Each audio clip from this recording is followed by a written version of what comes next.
Los invitamos a hacer memoria, recordando a Jaime Gómez Velázquez, quien fuera concejal de Bogotá, líder sindical de la ETB y asesor de Piedad Córdoba, la senadora, cuando fue desaparecido en la mañana del 21 de marzo de 2006 en inmediaciones del Parque Nacional aquí en la capital.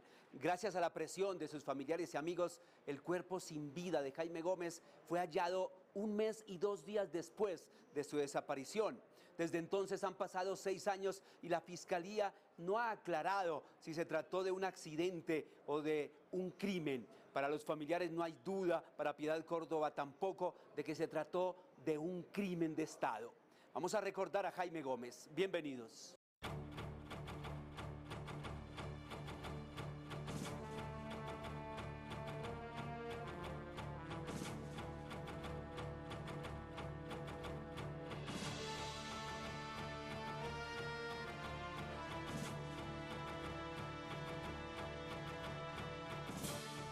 Mi papá era una persona muy alegre y creo que las cosas que más recuerdo de él son diversas enseñanzas, pero también la posibilidad que tuvimos de viajar mucho.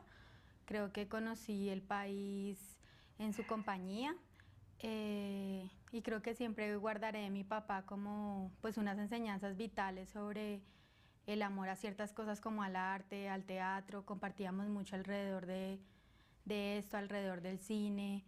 Era una persona muy divertida, de un humor muy sarcástico, a veces muy pesado. Pues era una persona también que siempre, sin necesidad de ser regañón, como que siempre te estaba enseñando algo y te estaba inculcando una visión crítica del mundo. Yo creo que esa es como de las cosas que más valoro de mi papá. Mi hermano era un ser extraordinario, extraordinario. Él era el ser humano más humano que yo he conocido, más con una calidad humana, con un sentimiento de ayuda, él se despojaba de todo para dárselo al que necesitara. A él no le costaba dar lo que tuviera para que otra persona fuera feliz. Él era muy bondadoso, él era una persona estudiosa, correcto hasta la médula. Honesto, no conozco personas honestas, creo que él, no conozco a nadie más. A Jaime lo conocí en la actividad política en 1974 en el gobierno de Alfonso López Michelsen. Nuestra actividad, además de ser política, también estaba enmarcada en el mundo sindical. En ese entonces él era un activista muy reconocido y admirado en la empresa de teléfonos de Bogotá y yo en la empresa de telecomunicaciones, Telecom.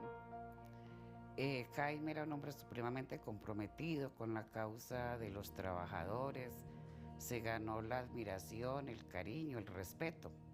En ese marco lo conocí, pues se caracterizaba por ser un hombre luchador, un demócrata, pues en la extensión de la palabra, y preocupado no solo por la suerte de los trabajadores, sino por la suerte del país. Mi papá tuvo que comenzar a trabajar muy joven porque su familia era pues, de condiciones humildes y mi papá empezó a trabajar antes de los 20 años en la empresa de teléfonos de Bogotá. En ese entonces la gente todavía se pensionaba, se pensionó a los 20 años de servicio y cuando terminó, pues cuando se pensionó ingresó a estudiar historia en la Universidad Javeriana y luego comenzó a hacer una maestría en ciencia política. Pues de la maestría no se alcanzó a graduar, pero terminó materias y estaba desarrollando su tema de investigación, que era sobre marketing político. Hay que atribuirle a Jaime que era un hombre supremamente universal. Pues de hecho una cultura muy amplia, amante del arte, amante de la historia, de la política. Y pues su forma de ser, su simpatía hacía que fuera muy querido por la gente. Creo que mi papá siempre estuvo muy interesado en comprender la historia de Colombia, yo diría que sobre todo el siglo XX. Era una persona muy interesada tanto, digamos, en el mundo laboral, en el mundo sindical, pero también en la posibilidad de la resolución del conflicto armado en Colombia, de una salida negociada del conflicto. Le interesaba mucho la historia de la izquierda, de las izquierdas en Colombia, Creo que esos eran como algunos de sus temas centrales. Mi papá también fue concejal de Bogotá, fue un periodo compartido con Dusan y en ese tiempo también digamos que parte de sus inquietudes se centraron en ordenamiento territorial, en servicios públicos, entre otras cosas. La tesis de pregrado fue sobre el caso Gloria Lara, que nosotros después publicamos, después de que había sido, digamos, después de que lo enterramos. Creo que la publicación del libro fue en el 2007 y esta es su tesis, que básicamente lo que plantea es que algunas personas que se culparon por el asesinato de Gloria Lara hacía parte de un montaje de los militares para desestabilizar el proceso de paz durante el periodo de Belisario Betancur. Era de un humor muy jocoso. Yo recuerdo que en la época en que hacíamos la actividad política, que consistía en pegar afiches o hacer consignas, pintar consignas en las paredes en contra del gobierno de Alfonso López Miquelsen, pasaban cosas tan curiosas como de burlarse de nosotros o dar órdenes. Por cierto, en una de esas situaciones pues llegó la policía a indagar qué era lo que estaba pasando y bueno, en términos generales es un hombre jocoso, alegre.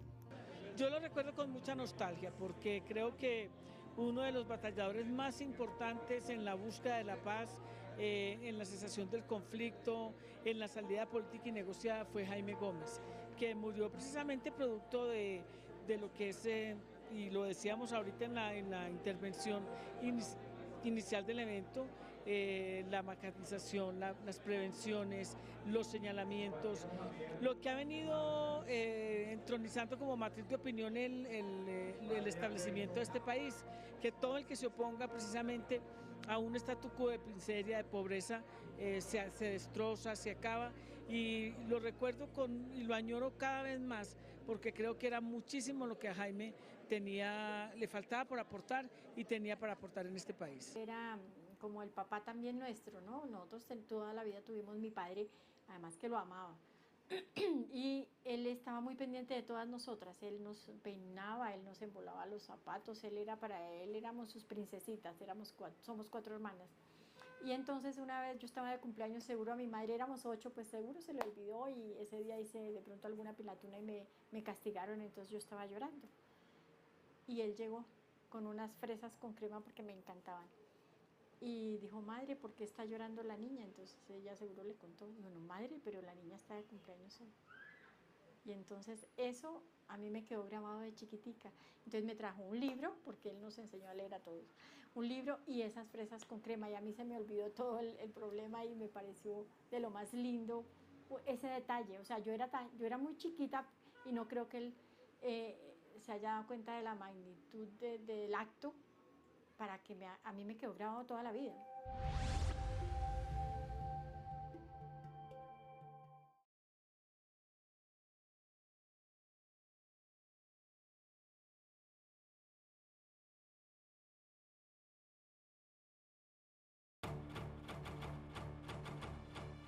Mi papá, además de haber sido concejal de Bogotá, fue asesor político de Antonio Galán y luego, digamos, con esa experiencia comenzó a ser asesor de Piedad Córdoba. Pues el interés era apoyar el ala izquierda del Partido Liberal y en ese sentido apoyar el proceso de Piedad Córdoba. Allí crean entonces Poder Ciudadano, que se reconocía como el ala izquierda del Partido Liberal, y allí se hicieron cosas muy interesantes, entre esas apoyar la candidatura de Lucho Garzón a la alcaldía, pero también mi papá, por ejemplo, trabajando con Piedad, hizo una, digamos, versión alternativa a la Ley de Justicia y Paz, que en ese entonces estaba en discusión para la desmovilización de los paramilitares.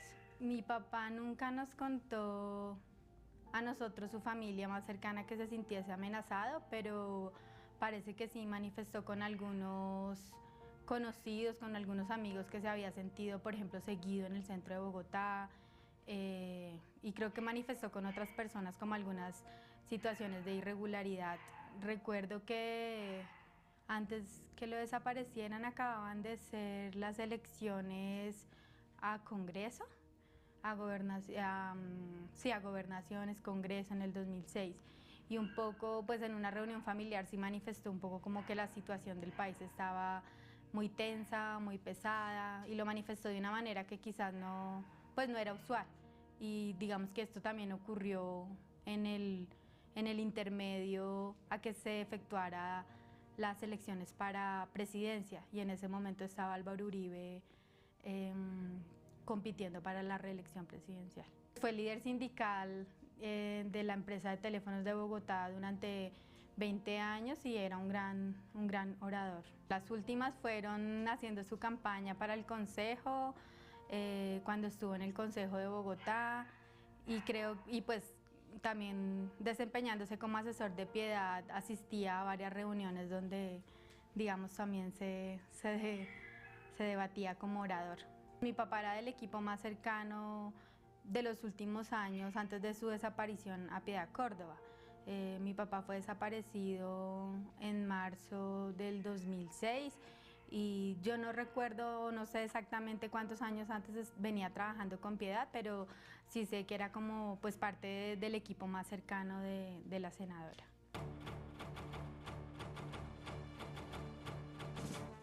Toda la vida mi papá sintió la necesidad de hacer ejercicio y a través del ejercicio también de tener contacto con la naturaleza.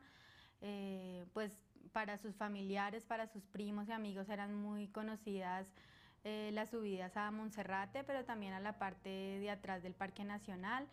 Mi papá, cuando fue desaparecido, vivía en las inmediaciones del Parque Nacional y parte de su ejercicio matutino era subir a esa montaña. Le gustaba mucho subir a esa montaña y recuerdo mucho pues las pocas veces que lo acompañaba, porque no lo acompañaba mucho, pero alguna de esas veces recuerdo cómo le gustaba llegar a la cima y escuchar cómo se despertaba la ciudad. Es decir, subiendo la montaña uno logra sentir la diferencia entre una Bogotá dormida y una Bogotá que se despierta, y eso le gustaba muchísimo. Y cuando no subía al parque cuando no subía a la montaña hacía ejercicio en la parte baja del parque. Él era la cabeza de la familia, el eje, el todo de mi casa, el modelo a seguir, todo. Entonces él era el que decía, nos reunimos tal fecha, él proponía y nosotros lo seguíamos. Entonces nos reunimos en esa Navidad, hicimos una cena de Navidad y después no lo volví a ver, porque él era muy ocupado, todo el tiempo andaba supremamente ocupado. Él estudiaba música, él, bueno, hacía 20.000 cosas, no sé cómo le rendía el día. Y desde ese diciembre yo no lo volví a ver, entonces no hablamos de nada, pero sí lo notaba con cierta angustia. Y eso me angustió, y eso es lo que yo digo que me lleva a mí como un sentimiento de quererlo ver como con un afán terrible, y nunca lo pude ver antes de... Diana me llama, dice, mi papá no ha aparecido. Y pues ya sabíamos que en casa de Lelis había quedado el celular y el desayuno servido. Entonces pues ya frente a una situación de eso, lo primero que uno piensa, algo grave pasó. Y pues a las 6:30 de la tarde, 6:30 que nos percatamos, o yo me percaté por Diana, de que Jaime no había llegado a la casa.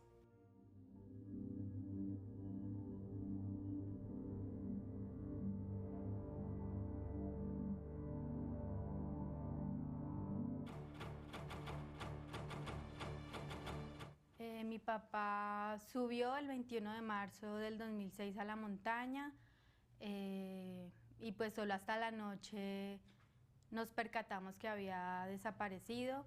Su compañera Lelis llegó a su apartamento, pues llegaron al apartamento en el que vivían juntos y vio que mi papá no había regresado. Entonces pues comenzó a llamar a sus amigos, a llamarnos a Sebastián y a mí, a los familiares, y pues entre todos comenzamos a hilar que realmente no había regresado y que no había asistido, por ejemplo, a una reunión importante que tenía ese día con el equipo de Piedad. La noche anterior al crimen, a su desaparición, tuvimos una reunión. Habíamos quedado inclusive de reunirnos al otro día porque tenía acercamientos con sectores de las fuerzas militares y de policía que estaban buscando acuerdos para acercarse a la posibilidad de un proceso de paz. Y él mismo antes de salir de mi casa me dijo, tienes que cuidarte mucho porque tengo información de que están haciendo un seguimiento muy cercano y puede pasarte algo, y resulta que le pasó fue a él y no a mí. Entonces, inmediatamente se dio aviso a presidencia, se activaron varios mecanismos de búsqueda, se buscó con helicópteros, con la Cruz Roja, se hicieron caminatas por el parque esa misma noche. Al día siguiente se volvió a subir a la montaña por el lado en el que él hacía el camino. Yo me quedé esa vez en la parte de abajo con una fotografía preguntando por él. La noche anterior salimos con mi hermano a la universidad, pues se fueron a visitar hospitales y yo fui con mi hermano a la Universidad Javeriana, al hospital, a mirar si tenían algún reporte de NNs. Y al otro día, ya hacia mediodía, pues como que todos fuimos conscientes que se trataba de una desaparición forzada y se activaron los mecanismos, entre esos el mecanismo de búsqueda urgente a personas desaparecidas. Nosotros hicimos muchísimas acciones. La primera fue poner derechos de petición a vicepresidencia, procuraduría, defensoría, digamos, urgiendo por la búsqueda de mi papá, porque se establecieran los mecanismos necesarios, se activó el mecanismo de búsqueda urgente a personas desaparecidas y sobre pues varios familiares, pero principalmente Lelis, su compañera, Sebastián, mi hermano, mi tío Eduardo y yo comenzamos a tener reuniones con distintas entidades del Estado exigiendo que se activaran estos mecanismos. Tuvimos reuniones con la SIJIN, con Procuraduría, con Defensoría y aparte de esto también hicimos una denuncia nacional e internacional a través de distintos medios. Yo empecé a escribir muy rápidamente a través de correos electrónicos, de allí surgió un poco la idea de, más adelante, pero digamos de ese material surge la idea de Antígona Gómez. Hicimos varias movilizaciones en el centro de Bogotá, varios plantones, en la Plaza de las Nieves, que tenía una importancia muy grande para la historia de mi papá. Hicimos ruedas de prensa, movilizaciones hacia la Plaza de Bolívar. Incluso en el Festival de Teatro, en la inauguración del Festival de Teatro, logramos colarnos y llevábamos pancartas pues alusivas a que mi papá había sido desaparecido, que lo estábamos buscando. Y pues creo que todas estas cosas ayudaron a que nos devolvieran los restos, porque la denuncia nacional fue muy fuerte, pero también a nivel internacional recibimos mucha solidaridad. Yo había quedado de tener una bebecita, entonces no podía estar en la caminata, no pude estar, pero sí estuvo toda mi familia, mis hermanos, y yo estuve en todas las marchas. Eso sí, en todas las marchas que hubo yo estuve. Pero yo muy adentro yo ya sabía que él no regresaba. No. En principio, por un lado, no hubo la debida diligencia. El mecanismo de búsqueda urgente, el mismo nombre lo dice, es para que las autoridades reaccionen y para que las autoridades empleen todos los mecanismos y todas las herramientas que estén a su alcance para dar con el paradero de la persona desaparecida. Por ejemplo, en el caso se interpuso la denuncia de búsqueda urgente prácticamente a los 2 días que se tuvo noticia de la desaparición. Solamente se empiezan a remitir oficios 3 días después. No se llevan a cabo diligencias de investigación que ya habían sido sugeridas en el mecanismo de búsqueda urgente. Si bien se peina la zona, es decir, se hace unos recorridos en el cerro del Águila, en el Parque Nacional, donde Jaime desapareció, donde comúnmente él iba a trotar, pues hay una lentitud y hay una serie de acciones que no son las apropiadas en procura de buscar rápidamente y dar con el paradero de Jaime. Y pues la lentitud de las autoridades que en su momento conocieron el mecanismo de búsqueda urgente pues fue palmaria, fue evidente, ante lo cual pues los familiares obviamente frente a esa situación pues urgían a que se fuera más diligente en la búsqueda y pues finalmente ese capítulo se cierra con el hallazgo del cadáver de Jaime prácticamente un mes después en el Parque Nacional.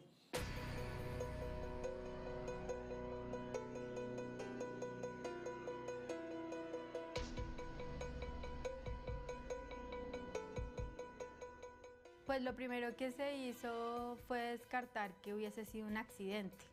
Y eso se descartó esa misma noche y a la mañana siguiente cuando se recorrió el parque y no se le encontró. O sea, no se le encontró por los caminos habituales. Se le preguntó a la gente que subía a la montaña si lo había visto. La gente que había subido el día anterior lo había visto subir, pero no había evidencia de que hubiese bajado.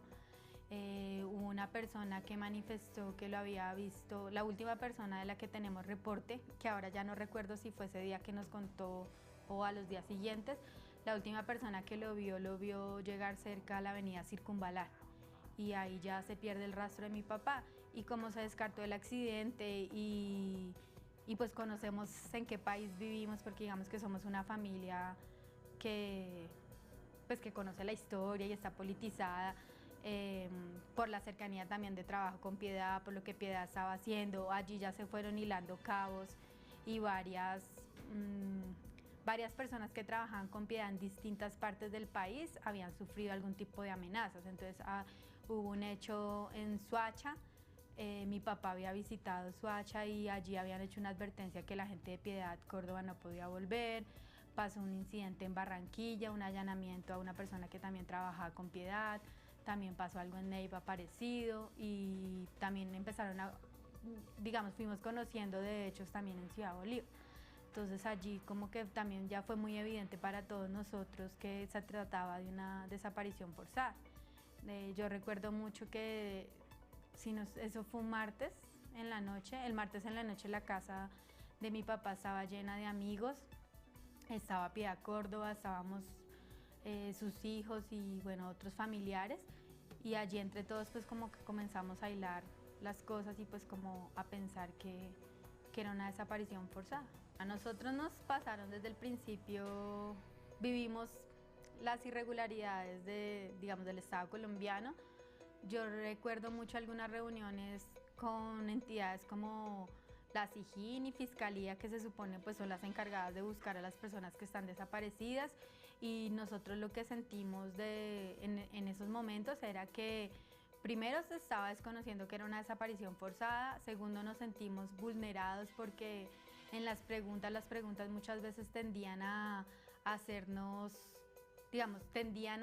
creer que se trataba de una autodesaparición o que mi papá era culpable o que estaba haciendo cosas indebidas. Esto fue muy recurrente. Alguna vez la SIJIN también llegó a la casa de mi papá a mostrar un cassette en el que una persona pedía auxilio.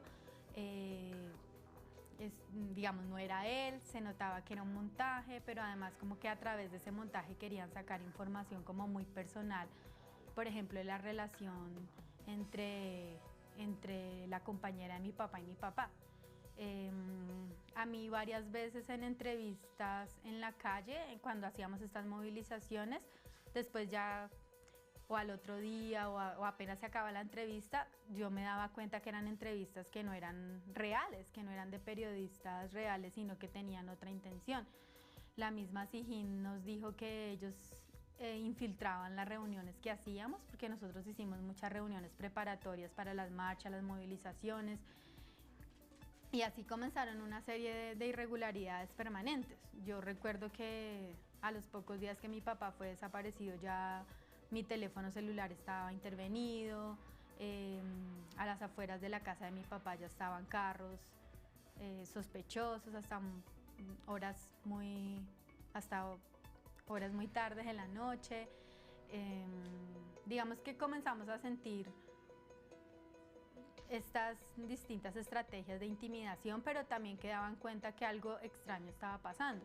Y no sé si ustedes recuerdan, pues los reportes de prensa también hablan de que se montó la hipótesis de que mi papá se había autodesaparecido porque tenía problemas financieros con el fondo de la empresa de teléfonos de Bogotá. El fondo de la empresa de teléfonos de Bogotá salió a desmentir esto, pero la revista Cambio publicó esto. Nosotros nos reunimos con las personas responsables de escribir este reportaje y las personas responsables de esa sección, y lo que nos dieron a entender es que esa había sido una hipótesis que había salido de Vicepresidencia de la República.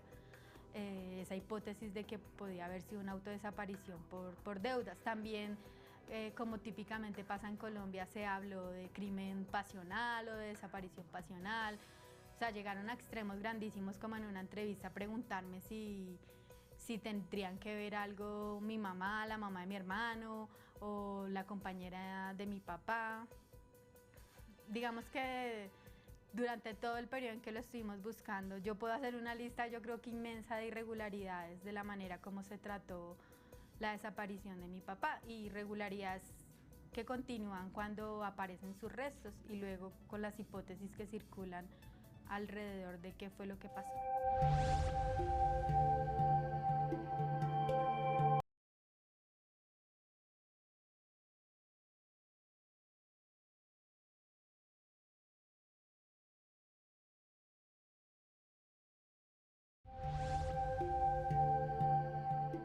Yo recuerdo que yo estaba aquí en mi casa porque yo casi que durante todo ese mes me fui a acompañar a la compañera de mi papá, vivía allá con ella, pero ese día había venido a dormir acá y el alcalde Lucho Garzón, quien nos brindó muchísima solidaridad, me llamó esa mañana y me dijo que habían encontrado unos restos en el Parque Nacional, que podrían ser los de mi papá.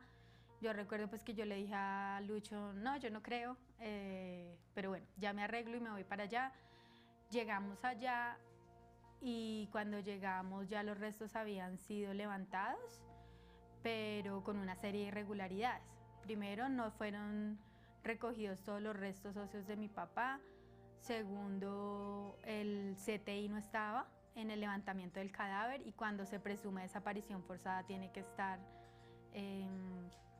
el CTI, es decir, no lo puede hacer solo la SIJIN, la DIJÍN, policía.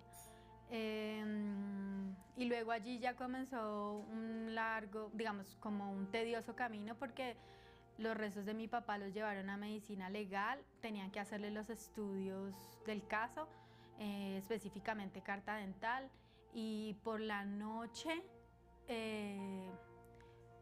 parece que de la noticia tuvieron reporte primero Presidencia de la República y Vicepresidencia antes que nosotros, antes que la familia, lo cual pues no tendría razón de ser. Y en ese momento, no sé, como a las 8:30 de la noche estábamos en la Casa de Piedad y recibimos una llamada en la que se decía que la carta dental sí era la de Jaime Gómez. Y ahí, bueno, ahí ya comienza otra historia para mí, porque ahí yo empiezo a pensar que posiblemente sí puede ser mi papá. Solo hasta ese momento comencé a pensar que era posible. Yo recuerdo que esa noche nos fuimos, Sebastián, mi hermano, yo y Leli, nos fuimos para la casa del Parque Nacional, y allí como que comenzamos los tres a pensar, bueno, pues puede ser, entonces, ¿qué vamos a hacer? Como preparándonos. Y al día siguiente, no sé, 5 de la mañana comenzaron a llamar los noticieros, pues la prensa de radio, y nos fuimos para medicina legal. Al día siguiente yo entré a medicina legal a reconocer los restos de mi papá, pero antes tuvimos una reunión con el director de medicina legal, que en ese entonces era Máximo Duque, y quien también cometió una serie de irregularidades. Y ya luego de reconocer los restos, se comenzó a circular la noticia en los medios de que había sido un accidente. Y esta fue una noticia que comenzó a circular Máximo Duque, a quien no le correspondía hacerlo, porque a medicina legal no le compete dar ese tipo de declaraciones, sino simplemente pues hablar de si se reconoció o no un cuerpo. Y las irregularidades con medicina legal también son una lista larguísima, como pues comenzando con esta, pero también que los estudios que le tenían que hacer a mi papá nunca estuvieron a tiempo, que la información que han dado es supremamente, digamos, no cualificada. Personas que saben sobre este tema dicen que o las personas de medicina legal son ineptas o están contribuyendo a que un crimen de Estado se mantenga en la impunidad. Y para dar, digamos, ejemplos que a mí me parecen muy importantes, que un examen que tenía que hacerse para saber cuándo fue el tiempo y lugar de muerte de mi padre se demoró, no sé, más de 2 años, y en el caso de los diputados del Valle, ese examen estuvo de un día para otro, hecho por medicina legal. Y yo creo que eso es importante visibilizarlo porque en Colombia las víctimas de la guerra tienen un trato asimétrico y en este caso pues es más que evidente. Pues en la televisión creo que salió y mi cuñado Norbey llamó a mi esposo, él fue realmente, y le dijo que en la televisión decían que ya había aparecido el cadáver de mi hermano. Y él me lo dijo. Y pues fue una noticia muy dura, supremamente dura, pero que yo ya prácticamente como que esperaba muy en el fondo. Pues uno tiene siempre la esperanza, es lo último que se pierde y uno quiere encontrar ese ser vivo. Pero cuando me dijeron, yo dije, sí, ya ahí no había nada que hacer. Al principio, como todos los seres humanos, uno alberga una esperanza, pero ya cuando, pues por el activismo político de Jaime en ese momento, con la senadora Piedad Córdoba, y pues Piedad se ha caracterizado por ser una mujer muy convencida, fuerte en sus exposiciones, entonces ya empieza uno a analizar de que la relación entre ella y Jaime pues ya obedece a algo mucho más grave, de fuerzas oscuras pues que se mueven en el país, y el tiempo pues nos fue convenciendo de que esto era una cuestión del Estado colombiano. El cuerpo es encontrado el 23 de abril por parte de unos caminantes que iban por el Parque Nacional, por el cerro donde él desapareció, encuentran el cadáver, dan comunicación a la policía, solamente 6 horas después, o sea, prácticamente pasa mediodía y la fiscalía se entera del hallazgo. El levantamiento lo realiza la SIJIN de Bogotá, cuando pues en principio por el mecanismo de búsqueda urgente y sabiéndose pues de que esa era la zona donde se había desaparecido Jaime Gómez, debía ser asumido por la fiscalía. El levantamiento lo hace esta unidad. Se hace mal el levantamiento porque no, o sea, el análisis de la escena de los hechos y los elementos probatorios fundamentales que debieron recoger en su momento no se hizo. Pues por citar un ejemplo gravísimo, posterior al hallazgo del cuerpo, los familiares junto con la Comisión Colombiana de Juristas y unos peritos forenses, asesores independientes, subieron al cerro y encontraron una mandíbula. Al día siguiente del levantamiento del cadáver, donde supuestamente pues, la SIJIN debía haber abordado la zona de la debida forma y haber acordonado y haber levantado todos los elementos probatorios. Y en realidad hubo muchas fallas desde el punto de vista judicial y técnico en ese levantamiento del cadáver, muchas fallas en la comunicación que todavía hoy en día no se explican, como por ejemplo por qué se tarda el traslado del cuerpo de Jaime desde que se sabe la noticia por parte de los familiares y pues ya se estaba haciendo eco en la opinión pública que posiblemente se trataba de Jaime Gómez, se demoran 4 o 5 horas hasta el Instituto de Medicina Legal en ese traslado. Máximo Duque dijo que se trataba de un accidente, cuando nosotros, porque conocemos cómo funciona el Estado colombiano, contamos con la ayuda de unos forenses independientes y esos forenses independientes dijeron rápidamente que se trataba de un homicidio, por golpe contundente. Entonces lo que estaba diciendo Máximo, primero yo tengo entendido que un director de medicina legal nunca puede dar este tipo de declaraciones y segundo pues estaba diciendo mentiras porque los estudios de los médicos forenses independientes daban cuenta de un asesinato. Entonces allí, digamos, como que comienza parte de las irregularidades de medicina legal. Porque medicina legal planteaba que podía ser un accidente y bueno, para descartar el supuesto accidente, además de los exámenes de los forenses independientes, se hicieron otro tipo de exámenes que Fiscalía hizo. Fiscalía hizo examen de psiquiatría forense, hizo examen de física y muy rápidamente Fiscalía nos reconoce a nosotros que efectivamente se trató de un accidente, de un homicidio y no de un accidente. Medicina legal, quien era en ese entonces el abogado encargado, el fiscal encargado y quien era el director de la sección de Derechos Humanos de Fiscalía, nos dicen fue un homicidio, Las pruebas de física, de psiquiatría forense dicen que es un homicidio, pero tenemos que avanzar ahorita es a conocer cuáles fueron las causas, digamos, los motivos del asesinato y quiénes fueron los culpables. Sin embargo, a pesar de que eso lo reconoció el primer fiscal, el caso ha sido asignado a otros 5 fiscales, no recuerdo ahora exactamente el número, y estos 5 fiscales luego ya dicen que tienen que descartar la hipótesis del accidente, es decir, después de 6 años sigue funcionando la misma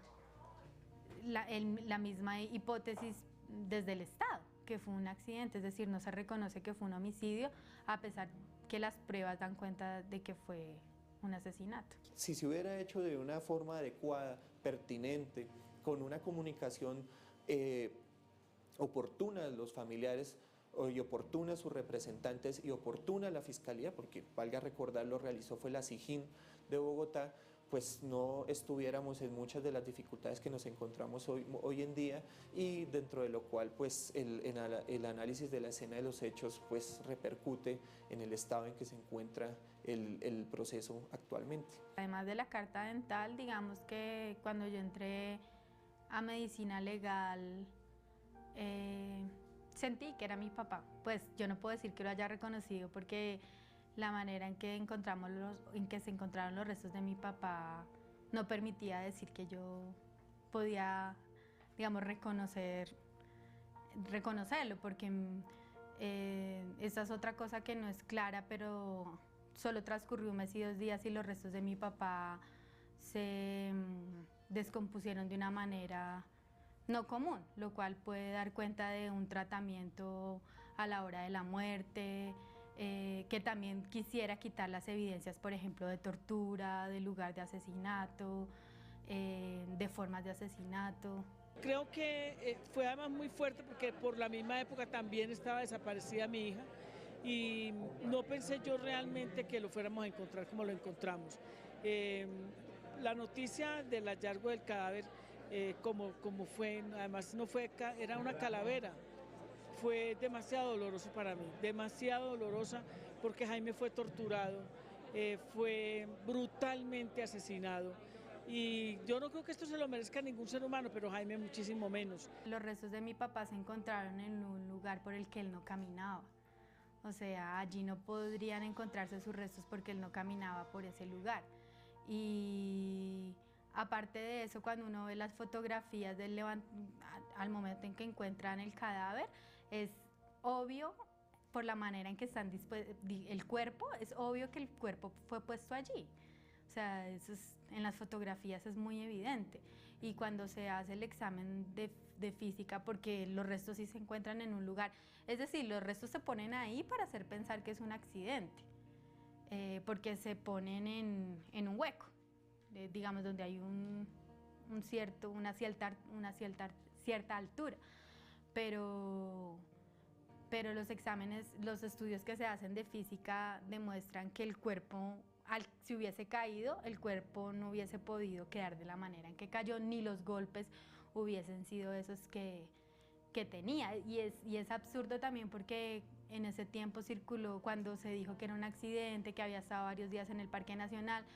Es decir, también toda la información que empieza a circular en prensa es una información que quiere contribuir a creer la idea del accidente. Entonces, por ejemplo, cuando se empiezan a preguntar por qué el grado de descomposición del cuerpo, hay gente que dice, creo que fue, no me acuerdo ahorita, pero fue una entidad del Estado o alguien del Estado que dijo que también esa forma de descomposición correspondía a que se lo habían comido carroñeros.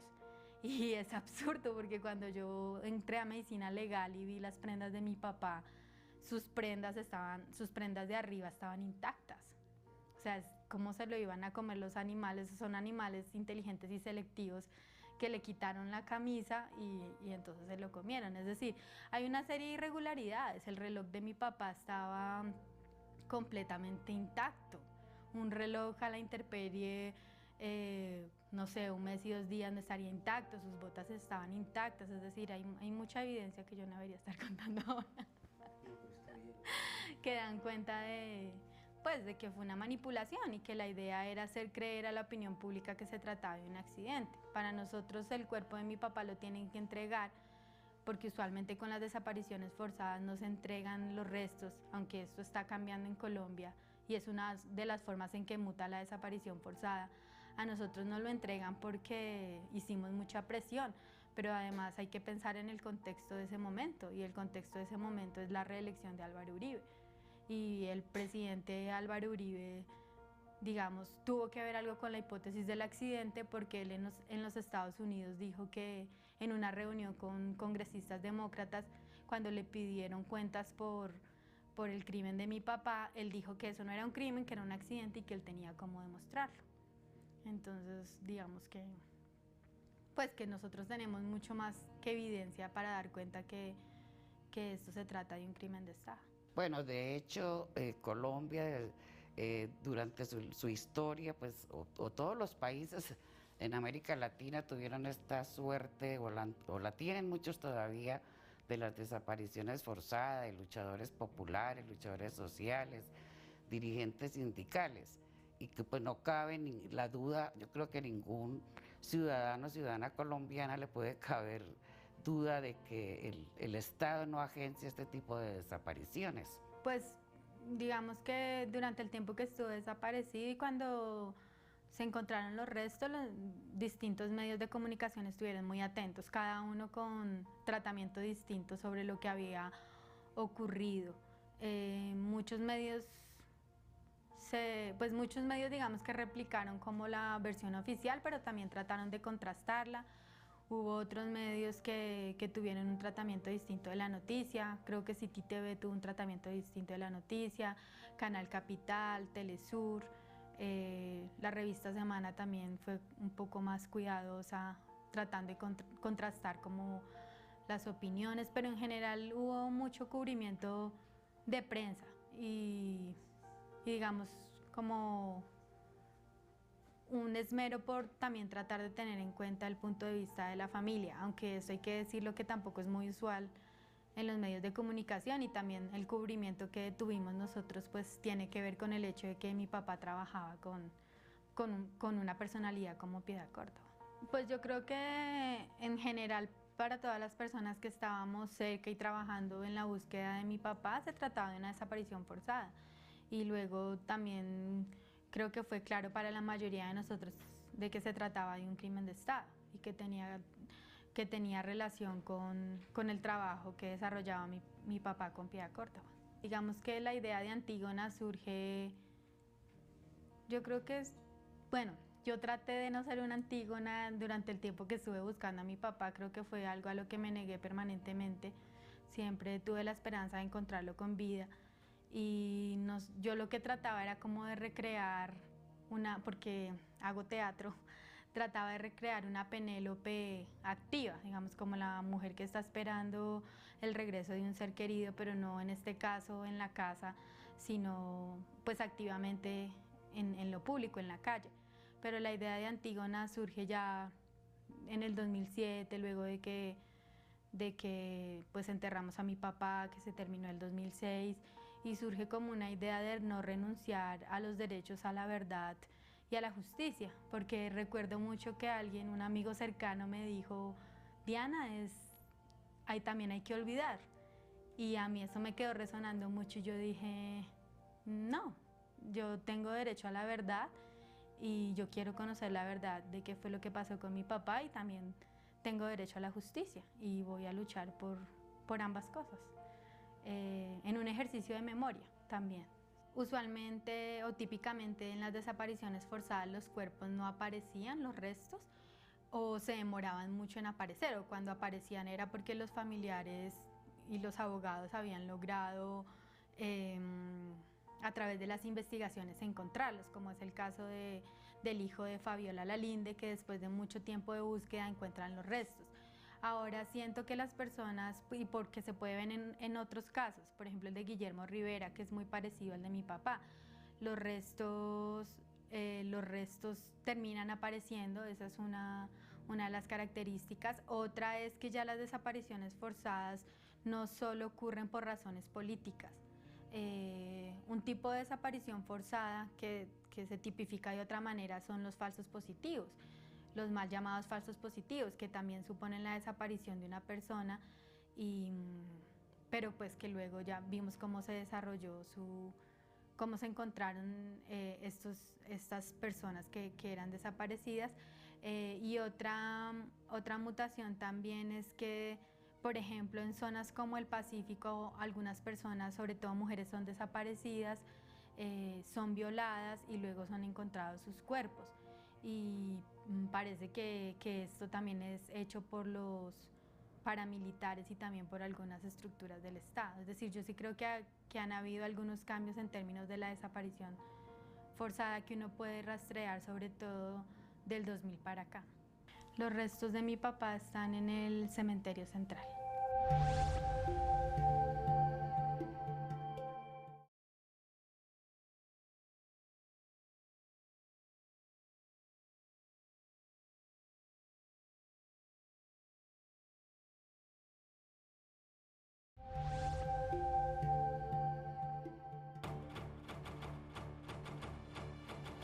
Sabas, Pretel llama, se comunica con mi madre para decirle, darle el sentido pésame, prácticamente antes de saberse que es él.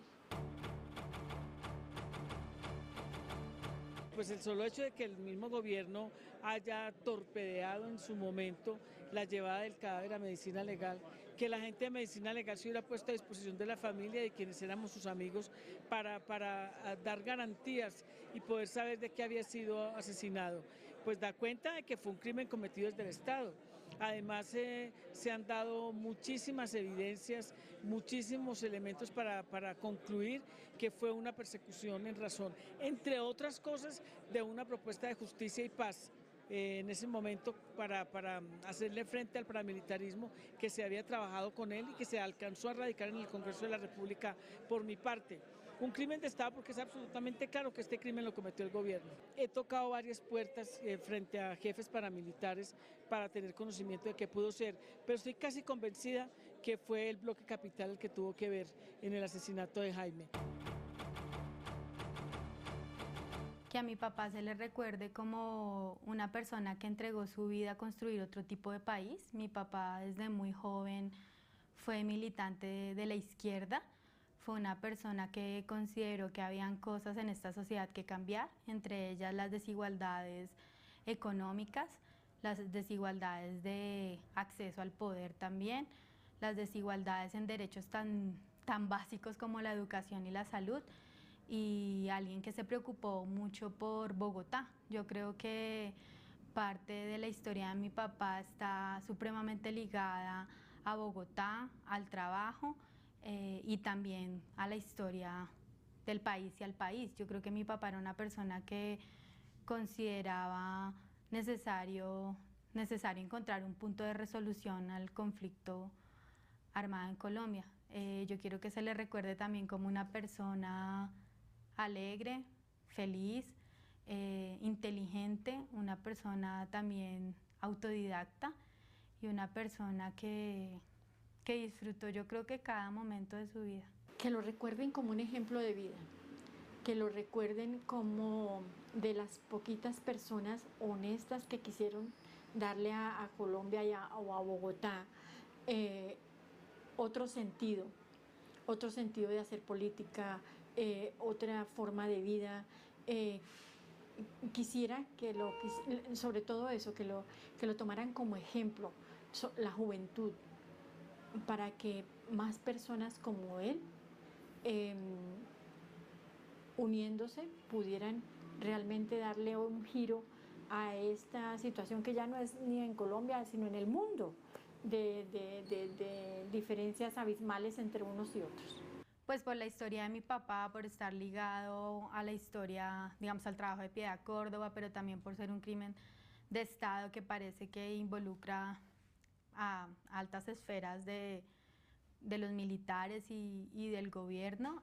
Yo he sido objeto de amenazas desde que desapareció mi papá, de seguimientos, de intimidaciones, y concretamente en el 2008 y en el 2009 recibí amenazas de las Águilas Negras Por esa razón decidí salir de Colombia en el 2008, buscando, digamos, protegerme, pero también, digamos, tomar una pausa y tomar energía para continuar con la lucha. Una lucha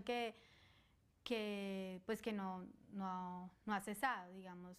Yo salí de Colombia en exilio, pero no en el exilio, digamos, tradicional, y esta es otra de las cosas que se ha transformado en Colombia, y es que muchas de las personas que somos amenazadas salimos no como se salía antes, que se salía por periodos prolongados de tiempo, sino que salimos del país con la opción de estar entrando y saliendo.